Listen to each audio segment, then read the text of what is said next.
Kalau saya indikasi gampang. PKI gaya baru makin berani, artinya mereka makin siap.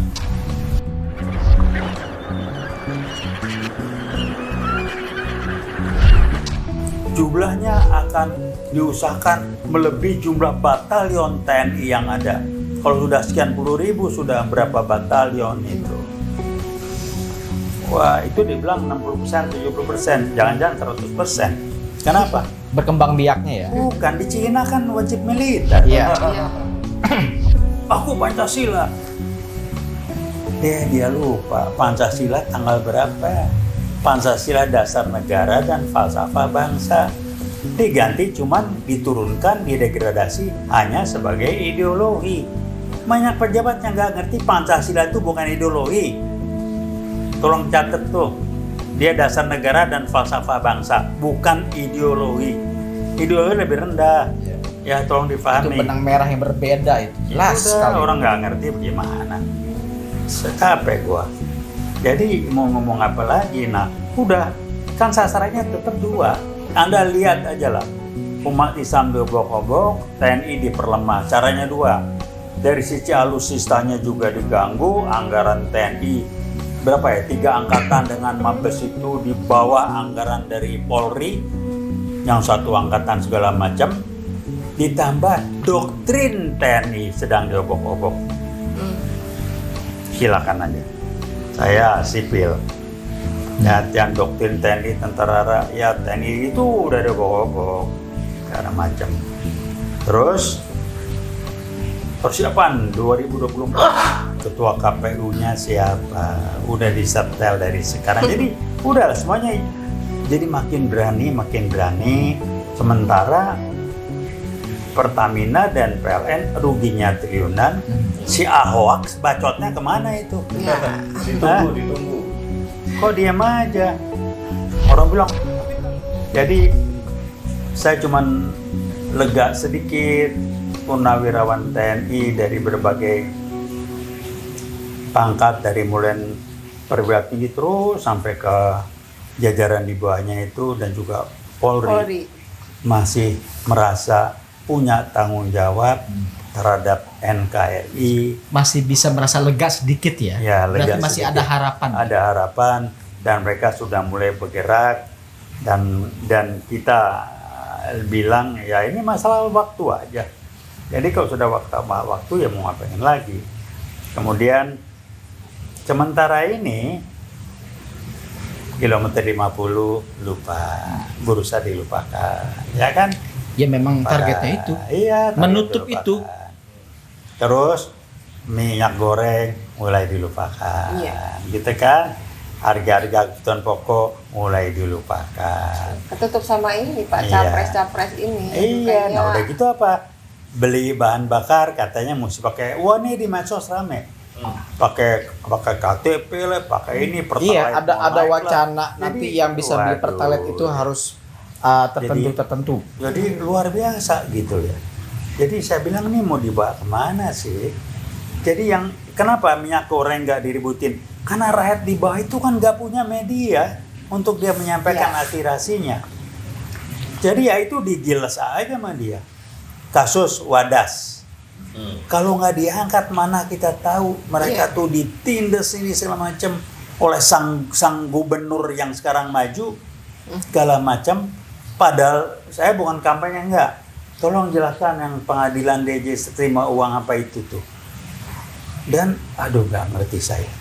Jadi kasus Wadas menggambarkan pendukungnya pun nggak dianggap, urat empatinya nggak ada. Dihadapkan dengan pagar kawat. Iya, coba bagaimana. Jadi ini kualitas manusia. Bicara kualitas manusia, nggak ada urusan dengan jenjang pendidikan formal, nggak ada urusan dengan jabatan. Saya bicara kualitas dia sebagai manusia. Attitude. Ya, nilai-nilai kualitas hidup dia yang menggambarkan dia punya tujuan hidup yang jelas nggak, punya prinsip atau nilai-nilai hidup yang jelas nggak, prinsip nilai hidup yang basisnya adalah memberi dengan tulus ikhlas, memberi manfaat tulus ikhlas untuk orang lain, bukan transaksional. Ini yang jadi pertanyaan, jadi barang langka sekarang. Jadi kalau mau ngomong kok muncul, iyalah kan saya bilang di awal, ciri-ciri komunis itu, saya pakai istilah, ciri-ciri PKI itu Dipertegas lagi. muncul, berbunyi, makin terang-terangan kalau sejalan dengan makin kuatnya dukungan. Dukungan di awal cuman pembiaran. Wah, orang yang pakai kaos PKI itu tuh mode, pembiaran. Nggak usah dirazia keras-keras lah. Buku PKI ini nggak usah dirazia, orangnya nggak usah ditindak. Iya. Padahal simbol-simbol itu apa maknanya? Aku anak PKI, didemin. Sementara Densus sibuk. Khilafah, sibuk. Kadrun, sibuk. Yang di tap MPR itu komunisme, jangan didiemin. Marxisme komunis. Marxisme komunis. Ini Ini jelas-jelas bagian dari sejarah kita ya Pak. Jadi orang bilang, yang namanya Angkatan Kelima buruh tani di senjata ini siapa sebetulnya ya? Sampai kapan mereka bisa mengaduk-aduk umat Islam? Karena hanya umat Islam dengan TNI yang menjadi penghalang amat sangat kuat dan besar untuk berkembangnya PKI gaya baru yang reborn sekarang ini. Wah, yang reborn tuh PKI gaya baru itu. Silakan aja lah. Siapa? Mereka sih nggak muncul. Wah, yang muncul kan kelas-kelas yang siapa itu, yang ubel-ubel apa itulah. Ribuan. Nah, reborn yang FPI ini gaya baru. ngomong Tuh, yang ada FPI gaya baru. udahlah, yang udah nggak jelas ngomongnya lah. Yang pakai buser RP apa jadi segala macam. Anda cek di setiap grup WA masih ada yang masuk. Karena dia emang hidup dari situ. Di grup WA alumni aja ada itu. Ada yang terang-terangan. Saya bilang ke teman-teman, udahlah dia cari makan kasihanilah. Dia cuma mampunya cari makan seperti itu. Ya udahlah. Nanti soal halal nggak halal itu urusan Allah, kita nggak usah ikut campur lah. Jangan diadein yang begituan. Untung-untung sambil dia berusaha menjadi komisaris BUMN. Apa urusannya komisaris BUMN sekarang?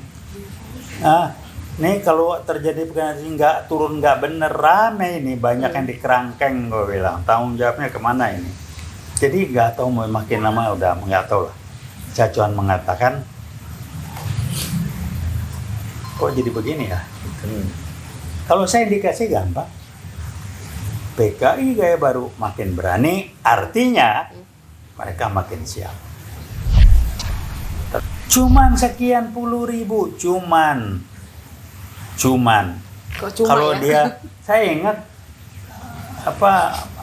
Purnawirawan Jenderal tahun awal 2017 saya bilang jumlahnya akan diusahakan melebihi jumlah batalion TNI yang ada. Kalau sudah sekian puluh ribu, sudah berapa batalion itu? Wah, itu dibilang 60%, 70%, jangan-jangan 100%. Kenapa? Berkembang biaknya ya. Bukan, di Cina kan wajib militer. Iya. Iya. Kalau wajib militer maknanya apa? Semua yang dikirim kan tentara. Tahu yang rumah-rumah di sana itu, dia bisa kabur ke tengah Langsung. laut, langsung bisa, masukin apapun bisa. Jadi ya seperti itulah kira-kira. Sementara maaf aja, di antara kita pun masih sibuk bikin webinar, bikin seminar, seakan-akan situasi oke. Baik-baik aja. Tidak ada yang berbicara seminar, awas PKI ini, nggak ada tuh. Pak, ini saya bilang Masya Allah. Masih ada yang nggak nyadar-nyadar. Yang dibahas simptoma-simptoma dari ekonomi, itu semuanya mainan pengalihan aja. Memang dibuat nggak sadar. Coba menukik lah, cari core problemnya apa. Akan ketemu nanti semuanya mainan PKI kayak baru ngumpet di belakang. Pakai urusan ini segala macam dibolak-balik.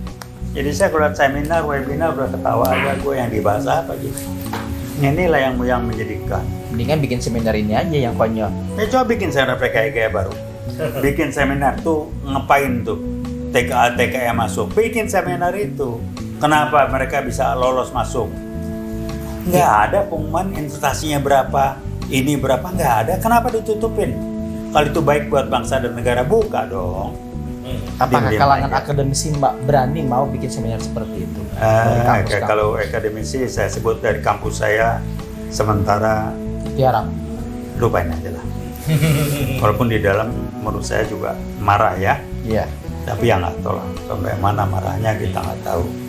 Tapi yang kayak kita ini yang nggak punya kepentingan pribadi segala macam, ya insya Allah ya kita nggak bisa dibayar, nggak pengen jabatan apapun, kita hanya ingin memberi yang bermanfaat buat bangsa negara, Iya. diberikan apa ya kekuatan, petunjuk, giroh kalau kata Bu Hamka, giroh dengan istiqomah untuk kita terus berjuang. Saya ilmu agama saya cetek, tapi saya berusaha bersama teman-teman Anda semuanya untuk memberikan yang terbaik buat bangsa dan negara ini agar NKRI betul-betul tegak dan bukan NKRI dengan singkatan yang macam-macam, tapi NKRI sebagai negara kesatuan Republik Indonesia dengan segala macam hak, kewajiban dan tanggung jawabnya, bukan menjadi singkatan yang berbeda-beda.